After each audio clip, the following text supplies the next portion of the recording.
Hi welcome to my vlog. ರೀ ಇವತ್ತು ತಿಂಡಿಗೆ ಏನು ಮಾಡಲಿ? ಚಪಾತಿನ ಮತ್ತು ಬದನೆಕಾಯಿ ಮಸಾಲೆ. ಬನ್ನಿ ಇವತ್ತು ಹಳ್ಳಿ ಸ್ಟೈಲಲ್ಲಿ ಬದನೆಕಾಯಿ ಮಸಾಲೆ ಹೇಗೆ ಮಾಡೋದು ಅಂತ ನೋಡೋಣ.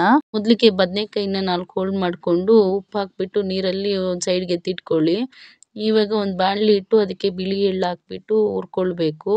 ಅದೊಂದು ಸ್ವಲ್ಪ ಕಲರ್ ಚೇಂಜ್ ಆಗಿದ ತಕ್ಷಣ ಅದನ್ನ ಒಂದು ಪ್ಲೇಟ್ಗೆ ಎತ್ತಿಟ್ಕೊಂಡು ಮತ್ತೆ ಅದೇ ಬಾಣಲಿಯಲ್ಲಿ 2 ಸ್ಪೂನ್ ಎಣ್ಣೆ ಹಾಕಿ ಎಣ್ಣೆ ಕಾದಿದ್ದಾದ್ಮೇಲೆ ಒಂದು ಚಿಕ್ಕದು ಈರುಳ್ಳಿ ಮತ್ತೆ ಒಂದು ಚಿಕ್ಕದು ಟೊಮೆಟೊ ಹಾಕೊಂಡು ಸ್ವಲ್ಪ ಹೊತ್ತು ಫ್ರೈ ಮಾಡ್ಕೊಳ್ಳಿ.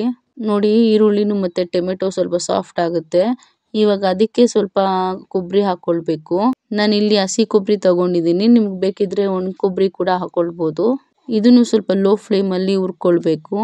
ಈಗ ಇದಕ್ಕೆ ನಾನು 3 ಹಸಿಮೆಣಸಿನ್ಕಾಯಿನ ಆ್ಯಡ್ ಮಾಡ್ತಾ ಇದ್ದೀನಿ. ನಿಮಗೆ ಬೇಕಿದ್ರೆ ಇದನ್ನ ಸ್ಕಿಪ್ ಮಾಡ್ಕೊಳ್ಬೋದು. ಇವಾಗ ಸ್ವಲ್ಪ ಬೆಳ್ಳುಳ್ಳಿ ಮತ್ತೆ ಸ್ವಲ್ಪ ಪುದೀನ ಹಾಕಿ ಫ್ರೈ ಮಾಡ್ಕೊಳ್ತಾ ಇದ್ದೀನಿ.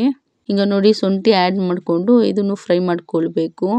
ಒಂದಾದ್ಮೇಲೆ ಒಂದು ಹಾಕೊಂಡು ಫ್ರೈ ಮಾಡ್ಕೊಳ್ಳಿ. ಒಂದೇ ಸತಿ ಎಲ್ಲ ಹಾಕ್ಕೊಂಡ್ರೆ ಒಂದು ಫ್ರೈ ಆಗುತ್ತೆ ಮತ್ತು ಇನ್ನೊಂದು ಫ್ರೈ ಆಗಿರಲ್ಲ.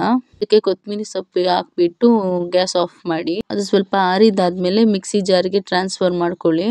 ಮತ್ತು ಈಗ ನಾನು ಹುರಿದಿಟ್ಕೊಂಡಿದ್ನಲ್ಲ ಎಳ್ಳು, ಅದನ್ನು ಕೂಡ ಆ್ಯಡ್ ಮಾಡ್ಕೊಳ್ತಾ ಇದ್ದೀನಿ.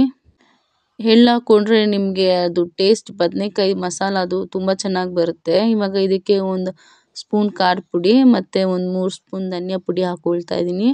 ನಾನು ಹಸಿಮೆಣಸಿನ್ಕಾಯಿ ಹಾಕ್ಕೊಂಡಿರೋದ್ರಿಂದ ಖಾರ ಪುಡಿ ಕಡಿಮೆ ಹಾಕ್ಕೊಳ್ತಾ ಇದ್ದೀನಿ. ನೀವು ಖಾರ ನೋಡ್ಕೊಂಡು ಹಾಕ್ಕೊಳ್ಳಿ. ಮತ್ತು ಈಗ ಅರ್ಧ ಸ್ಪೂನು ಅರಿಶಿನ ಹಾಕ್ಕೊಂಡಿದ್ದೀನಿ. ಇದಕ್ಕೆ ಸ್ವಲ್ಪ ನೀರು ಹಾಕ್ಕೊಂಡು ಸ್ವಲ್ಪ ಪೇಸ್ಟ್ ಮಾಡ್ಕೊಳ್ಬೇಕು. 1-2 ರೌಂಡ್ ಮಿಕ್ಸಿ ಜಾರಲ್ಲಿ ಆಗಿದ್ದಾದ್ಮೇಲೆ ಉಪ್ಪು ಕೂಡ ಇದಕ್ಕೆ ಹಾಕ್ಕೊಂಡು ನಾನು ಮತ್ತೆ ನುಣ್ಣಗೆ ರುಬ್ಕೊಳ್ತಾ ಇದ್ದೀನಿ. ನೋಡಿ ಇದನ್ನು ನುಣ್ಣಗೆ ರುಬ್ಕೊಂಡಿದ್ದೀನಿ. ಇದನ್ನು ನಾನು ಬದನೆಕಾಯಿಗೆ ಫಿಲ್ ಮಾಡಬೇಕು. ಸೊ ಬದನೆಕಾಯಿನೆಲ್ಲ ನೀರಲ್ಲಿ ಹಾಕಿಟ್ಕೊಂಡಿದ್ನಲ್ಲ ಅದನ್ನೆಲ್ಲ ನೀರು ಒಂಚೂರು ಇದ್ದಿದ್ದಂಗೆ ನಾನು ಒಂದು ಪ್ಲೇಟ್ಗೆ ಎತ್ತಿಟ್ಕೊಳ್ತಾ ಇದ್ದೀನಿ. ನೀರು ಕಂಪ್ಲೀಟಾಗಿ ಸೋರ್ಸ್ಕೊಂಡು ಎತ್ತಿಟ್ಕೊಳ್ಳಿ, ಇಲ್ಲಾಂದರೆ ನೀರೆಲ್ಲ ಮಸಾಲದಲ್ಲಿ ಆ್ಯಡ್ ಆಗಿ ಟೇಸ್ಟ್ ಚೆನ್ನಾಗಿ ಬರಲ್ಲ.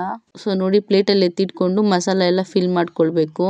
ಈಗ ಒಂದು ಕುಕ್ಕರ್ಗೆ ಒಂದು ಸ್ವಲ್ಪ ಎಣ್ಣೆ ಹಾಕ್ತಾ ಇದ್ದೀನಿ. ಹಾಕ್ಬಿಟ್ಟು ಅದಕ್ಕೆ ಸಾಸಿವೆ ಮತ್ತು ಕರ್ಬೇವಿನ ಸೊಪ್ಪು ಹಾಕ್ತಾ ಇದ್ದೀನಿ. ನೀವು ಪಾತ್ರೆಯಲ್ಲಿ ಬೇಕಿದ್ರೆ ಮಾಡ್ಕೊಳ್ಬೋದು. ನನಗೆ ಜಲ್ದಿ ಆಗಬೇಕು ಬೆಳಗ್ಗೆ ಟಿಫನ್ಗೆ ಅಂದ್ಬಿಟ್ಟು ನಾನು ಕುಕ್ಕರಲ್ಲಿ ಮಾಡ್ಕೊಳ್ತಾ ಇದ್ದೀನಿ. ಮಸಾಲನೆಲ್ಲ ಬದನೆಕಾಯಲ್ಲಿ ಫಿಲ್ ಮಾಡ್ಕೊಂಡಿದ್ದೆ. ಸೊ ಅದನ್ನೆಲ್ಲ ನಾನು ಎಣ್ಣೆಲಿ ಹಾಕ್ತಾ ಇದ್ದೀನಿ. ಎಣ್ಣೆಯಲ್ಲೇ ಇದು ಸ್ವಲ್ಪ ಬೇಯಬೇಕು, ಆವಾಗಲೇ ಅದು ಚೆನ್ನಾಗಿರೋದು. ಸ್ವಲ್ಪ ಸಾಫ್ಟ್ ಆಗುತ್ತೆ ಮೇಲೆ ಸ್ಕಿನ್ ಇರೋದು, ಅಲ್ಲಿವರೆಗೂ ಎಣ್ಣೆಯಲ್ಲೇ ಸ್ವಲ್ಪ ಬೇಯಲಿ. ಅದು ಕಲರ್ ಕೂಡ ಚೇಂಜ್ ಆಗುತ್ತೆ ನೋಡಿ, ಸಾಫ್ಟಾಗಿ ಒಂದು ಸ್ವಲ್ಪ ಬ್ಲ್ಯಾಕಿಶ್ ಥರ ಬರುತ್ತೆ. ಸೊ ಇದು ಕಲರ್ ಚೇಂಜ್ ಆದಮೇಲೆ ಇವಾಗ ಉಳಿದಿರೋ ಮಸಾಲ ಕೂಡ ನಾನು ಅದಕ್ಕೆ ಹಾಕ್ಕೊಳ್ತಾ ಇದ್ದೀನಿ. ಅದೇ ಮಿಕ್ಸಿ ಜಾರ್ಗೆ ಸ್ವಲ್ಪ ನೀರು ಹಾಕಿಬಿಟ್ಟು ಆ್ಯಡ್ ಮಾಡ್ಕೊಳ್ತಾ ಇದ್ದೀನಿ. ಮತ್ತು ಇದಕ್ಕೆ ನಾನು ಬಟಾಣಿ ಕೂಡ ಆ್ಯಡ್ ಮಾಡ್ಕೊಂಡಿದ್ದೀನಿ. ನಿಮಗೆ ಬಟಾಣಿ ಬೇಡ ಅಂದರೆ ಸ್ಕಿಪ್ ಮಾಡ್ಬೋದು. ಇವಾಗ ಕುಕ್ಕರ್ಲಿ ಕ್ಲೋಸ್ ಮಾಡಿಬಿಟ್ಟು ಒಂದು ವಿಸಿಲ್ ಬಂದಮೇಲೆ ಪ್ರೆಷರ್ ಓಪನ್ ಮಾಡಿ ನೋಡಿದ್ರೆ ನಿಮಗೆ ಬದನೆಕಾಯಿ ಮಸಾಲ ರೆಡಿ ಆಗಿರುತ್ತೆ. ಇದು ಅನ್ನ ಜೊತೆ, ಚಪಾತಿ ಜೊತೆ, ಮುದ್ದೆ ಕೂಡ ತಿನ್ಬೋದು. Thank you for watching. Please like and subscribe.